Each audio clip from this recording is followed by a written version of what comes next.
Let's talk about a character who features in the New Testament and one for whom we have slight but credible evidence.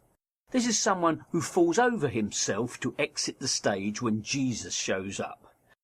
I'm talking, of course, about John the Baptist, the so-called forerunner, who proclaims himself unworthy even to tie Jesus' bootlaces. In a nutshell, according to the New Testament, John first baptizes Jesus and then is arrested by Herod Antipas, the ruler of Galilee, and has his head served up on a plate to placate the anger of his wife Herodias. The dance before Herod's birthday guests, performed by Herod's niece Salome, is one of the most well-known tales of the New Testament, proving the enduring appeal of sex and violence. From that point on, Jesus takes centre stage and the headless John the Baptist is heard of no more. Now, alongside the biblical yarn, we have a report of John the Baptist in the history of first-century Jewish historian Josephus in Antiquities of the Jews, Book 18. Unlike the infamous paragraph in Josephus relating to Jesus, a notorious forgery, the passage relating to John appears not to have been tampered with. And it makes interesting reading. Josephus describes John as a good man, and he tells us that Antipas did indeed have him arrested and killed, and he explains the circumstances. Josephus tells us that a popular belief among the Jews was that Herod had provoked the wrath of God for killing John by punishing him with a military defeat at the hands of his enemy Aretas, the king of the Nabateans. This was a neighbouring Arab kingdom approximating to today's Jordan.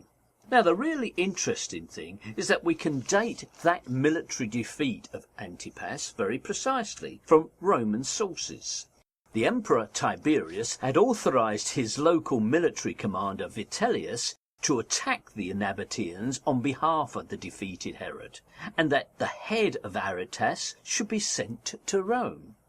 The legions had begun the march towards the Arab kingdom, but they never got there. The reason being that Tiberius himself died on the 16th of March in the year 37. Now, from that very precise date, we can construct the sequence of events, and it goes like this. In 34 AD, Antipas was in Rome and began an affair with his brother's wife Herodias, and he urged her to leave her husband and he would dump his wife, who happened to be the daughter of the Arab king Aretas.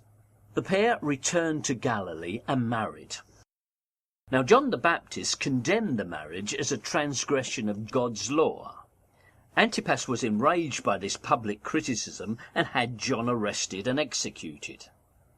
But Herod's new marriage had also upset his first wife, the daughter of the Arab king, who fled home to her equally angry father. Aretas retaliated by attacking and defeating Herod's forces in the year 36.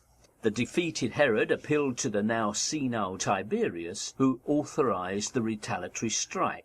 It's an interesting and colourful story, but note the time frame, the years 34 to 37. Now relate that to the yarn that you've always heard about Jesus, a ministry around the year 30 and crucifixion by the year 33. How on earth could John the Baptist, alive in the years 35-36, have baptized Jesus, supposedly dead 3 years earlier? History gives the lie to the fable of Jesus, and in fact we can trace the whole colourful tale of Salome's dance to the source from which it was copied. If you go to the book of Esther in the Old Testament, you will find the story of another dance before a drunken king. Esther also got made the offer of anything up to half my kingdom for her performance, in the very same words used in the Gospel. What the Gospel storytellers have done is to clobber together elements of real history copied from Josephus with a rehash of a yarn lifted from Jewish scripture. It's entertaining for sure, but it isn't history, it isn't true, it's just more astounding rubbish from the New Testament.